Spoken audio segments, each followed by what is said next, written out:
Tonight, a dramatic new push to recapture the only woman on the FBI's most wanted terrorist list, Joanne Chesimard, also known as Assata Shakur. Today is the 42nd anniversary of the murder of a New Jersey state trooper, a crime for which she was convicted.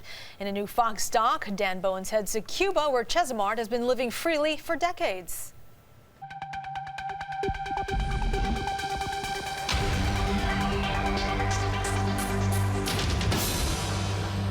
My arms were in the air in a split second. They shot me. She's a convicted domestic terrorist who executed a state trooper.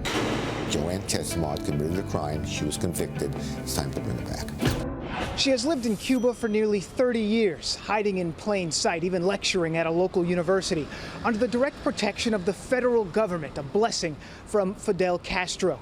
She's known here as Assata Shakur, but in the United States, law enforcement refers to her as Joanne Chesimard, her original name.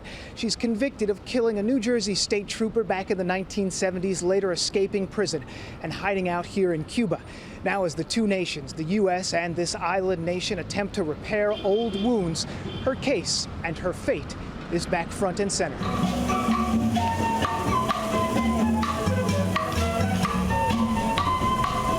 Havana. It is a city where history hides out in the open, easy to see as you walk these old cobblestone roads. From the classic cars, Chevys and Fords, to constant reminders of the revolution etched across the heart of this island nation. And on these same streets where the communist movement took hold in 1959. But we are not communists. American fugitives were once welcomed, among the most notable, Joanne Chesimard, living here under the name Assata Shakur. This is from an audio recording explaining her case to the Vatican before the Pope's visit in 1998. I saw this as a necessary step, not only because I was innocent of the charges against me, but because I knew that the racist legal system in the United States, I would receive no justice. But justice in this case, the concept of fairness, is as elusive as the fragile truce finally emerging between Cuba and the United States. I think it's an example that justice has been denied to the trooper's family and, in a larger sense, to the state of New Jersey. It was May 2nd, 1973, just after midnight. Chesimard and two other members of the Black Liberation Army, also known as the BLA, were stopped by New Jersey state troopers in East Brunswick. During that time, there's a discussion with the trooper. The trooper has asked for identification. The troopers discover an ammunition clip. There's a confrontation followed by a bloody shootout. One of the BLA members is killed, and 34-year-old Trooper Warner Forrester is shot with his own service weapon. He had two children, and by now they probably had children. And he was an uncle, I'm sure, and he was a friend, and he was a colleague to the state troopers that get up every morning, put the uniform on. Chesimard and the other surviving BLA member, Sundiata Akali, seen here in a recent photo, were charged with murder. Investigators believe she fired the first shot, wounding the other trooper, then took Forrester's gun and shot him twice in the head as he lay on the ground.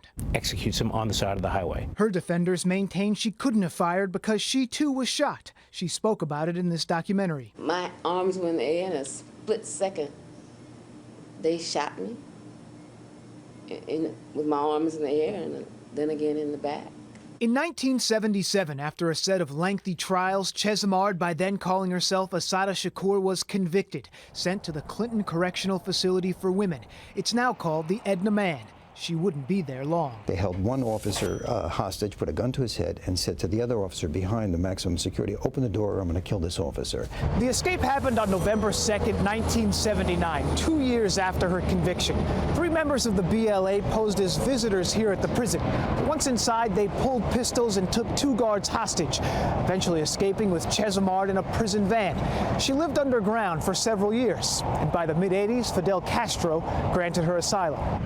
Gone into the shadows of the communist island just 90 miles from Florida, but well outside the reach of U.S. law enforcement. It's been 40 years, 4 decades. In general, I mean, what has she been doing for all these years? Well, we actually believe that she is being supported by the government of Cuba, that she is still a political activist down there. We believe she has lectured down there. We are very sure that she is down there and that she is in the public. She's in the public eye. She's out there. Richard Frankel is the special agent in charge of the FBI's Newark office. In 2013, 40 years after that night on the New Jersey Turnpike, Chesimard was the first female added to the FBI's most wanted terrorist list, indicating U.S. officials feel she remains a direct threat. She was a domestic terrorist.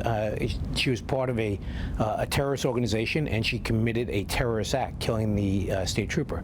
So she's always been, in the opinion of the FBI, a domestic terrorist. The agency, along with the state of New Jersey, offering a $2 million reward for the now 67-year-old fugitive. As crimes go, this was notorious. Congressman Leonard Lance represents Hunterdon County, where the Edna man is located. He's written a letter to Secretary of State John Kerry urging Chesimard's return be made a priority, and is among a group of lawmakers threatening to withhold federal funding for U.S.-Cuban relations if the Castro regime doesn't extradite. If we are to normalize relations with Cuba, then I think Cuba has a responsibility to send back to the United States these fugitives from justice. We've only been trying for 40 years.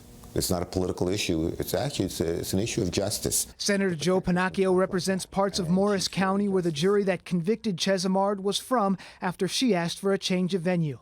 He's drafted a resolution calling on the Obama administration to bring this prominent fugitive back to New Jersey. Joanne Chesimard committed a crime. She was convicted. It's time to bring her back. In your view, is her case as simple as a fugitive on the run in Cuba? No, Assata's case is not as simple as a fugitive on the run in Cuba. Because Dr. Peniel Joseph, a professor of African American history at Tufts University, says to truly understand the gravity of the Shakur case, you have to take into consideration the charged racial climate in the U.S. during the 60s and 70s. So I think in the 1960s and 70s, political radicals who were African American certainly ran into the duality of law enforcement in terms of what law enforcement might say occurred versus what actually happened. The BLA, known for its militancy and violence toward law enforcement, considered themselves revolutionaries fighting for independence, modeling themselves in part on the Cuban Revolution just a few years earlier. The Cubans will be very, very reluctant to release her because symbolically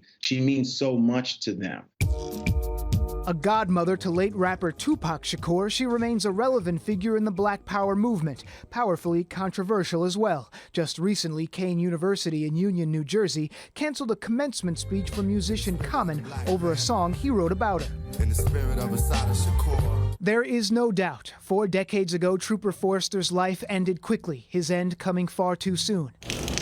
Now, on these same streets where the woman convicted for the crime has written her own history, the next chapter remains uncertain. This is a case that has haunted them since that day. The criminal justice system brought her to trial, tried her, convicted her, and she made her escape, and she's been living for 40 years outside of a prison.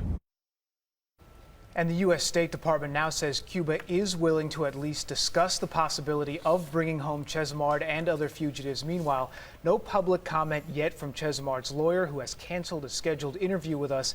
He has not returned our calls or emails since then. Antoine, Christina, back to you. And we also understand there are new developments with the other BLA member that was involved with the shooting. Yeah, you're talking about Sundiata Akali. He was there. He was convicted. He spent 40 years in prison.